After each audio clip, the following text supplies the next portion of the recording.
भाजपकडून आचारसंहितेचा भंग करण्यात आला असून याबाबत काँग्रेसचे नेते मोहन जोशी, काँग्रेसचे आमदार रवींद्र धंगेकर यांच्या शिष्टमंडळाने निवडणूक निर्णय अधिकाऱ्यांची मंगळवारी भेट घेऊन संबंधितांवर कडक कारवाई करावी अशी मागणी केली।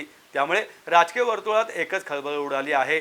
दरम्यान भाजपचे माजी स्थायी समिती अध्यक्ष हेमंत रासने यांनी धंगेकर यांची तक्रार म्हणजे चोराच्या उलटा बॉम्ब असल्याचं म्हटलं आहे।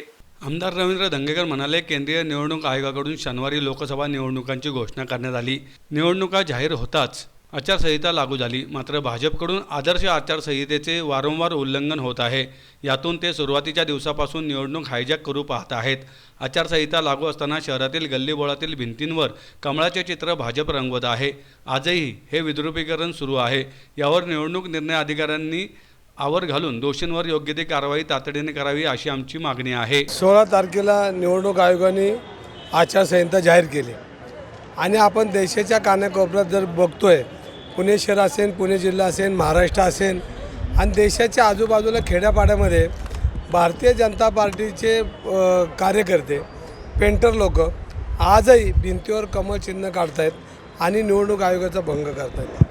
आणि अशा वेळेला सुरुवातीच्या काळामध्येच आम्ही निवडणूक आयोगाच्या अधिकाऱ्यांना आज वरती जाऊन भेटलो, मोहनदादा बी बरोबर होते आणि आम्ही विनंती केली की अशा पद्धतीने जर आचारसंहितेचा भंग होत असेल, निवडणूक हायजॅक करताना हे सगळे प्रयत्न दिसत असेल तर निवडणूक आयोगाने यांना आवर घालावा अशी मागणी आम्ही वरती जाऊन केलेली आहे। कारण आपण बघितलं असेल तर गल्लीबोळात भिंतीवर कमळ कमळ कमळ, एक तर पुणे महानगरपालिकेने याच्याकडे लक्ष दिलं पाहिजे होतं। अख्ख्या पुणे शहरातल्या भिंती विद्रूप केलेल्या आहेत आणि ज्या पद्धतीनं हा हायटेक प्रचार चालू आहे, म्हणजे सगळ्या प्रचाराच्या सगळ्या निवडणूक आयोगाचे उल्लंघन करून ज्या पद्धतीनं निवडणूक हायजॅक करण्याचा प्रयत्न करतात, तर निवडणूक आयोगाला आज आम्ही विनंती केलेली, पत्र दिलेलं आहे आणि जर त्यांनी ह्याचं जर 2 दिवसामध्ये जर कमळ चिन्ह जिथं लावलेत तिथे जर पोचले नाही तर आम्ही परवा दिवशी येऊन निवडणूक आयोगाला हाताचा पंजा भेट देणार आहे आणि त्यांच्या भिंतीवर लावणार आहे। त्याशिवाय त्यांच्या लक्षात येणार नाही। आज त्यांनी संबंधित लोकांना, अधिक खात्यातल्या अधिक खालच्या लोकांना सूचना केल्यात आणि या सूचनेची अंमलबजावणी झाली तर आमच्या पद्धतीनं आम्ही आमचे निवडणूक आयोगाला आमचं म्हणणं लोकशाही पद्धतीने त्यांना सांगणार आहोत। काँग्रेसचे नेते मोहन जोशी म्हणाले, निवडणुकीच्या तारखा जाहीर झाल्या की आदर्श आचारसंहिता लागू होते। निवडणुकीचा निकाल जाहीर होईपर्यंत आचारसंहिता लागू राहते।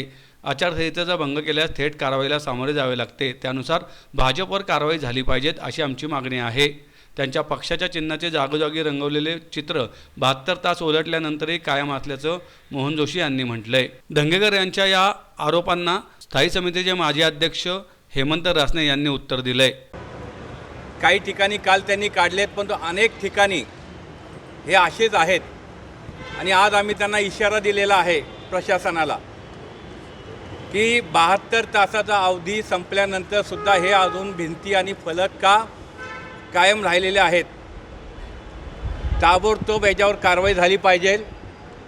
माननीय जिल्हा निवडणूक प्रमुख कलेक्टर सुभाष दिवसे यांनी महापालिकेच्या अंतर्गत ह्या गोष्टी येतात, त्यांनी ताबडतोब आदेश दिलेले आहेत आणि आम्ही निवडणूक प्रमुखांना एक विनंती केलेली आहे की 24 तासामध्ये अजून तो अवधी तुम्ही करा, नाहीतर आम्ही फोटो काढून आणून देऊ तुम्हाला आणि या ठिकाणी कारवाई कुणावर करायची ह्याचा निर्णय शेवटी आम्हाला ही निवडणूक आदर्श आचारसंहितेप्रमाणे झाले पाहिजे, लोकशाहीप्रमाणे झाली पाहिजे।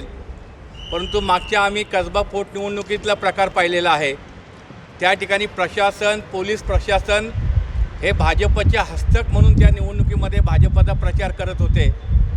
यापुढे मतदारांनी त्यांना कौल दिला आणि प्रशासनाच्या आणि भाजपच्या विरोधामध्ये त्या ठिकाणी काँग्रेसचे उमेदवार विजयी झाले पोटनिवडणुकीत, हे आपण सर्वांनी पाहिलेलं आहे। पुणे लोकसभा मतदारसंघामध्ये सुद्धा या निवडणुकीमध्ये काँग्रेसचा उमेदवार 100% विजयी होणार म्हणून त्यांच्या पोटामध्ये आता इतकी धास्ती बसलेली आहे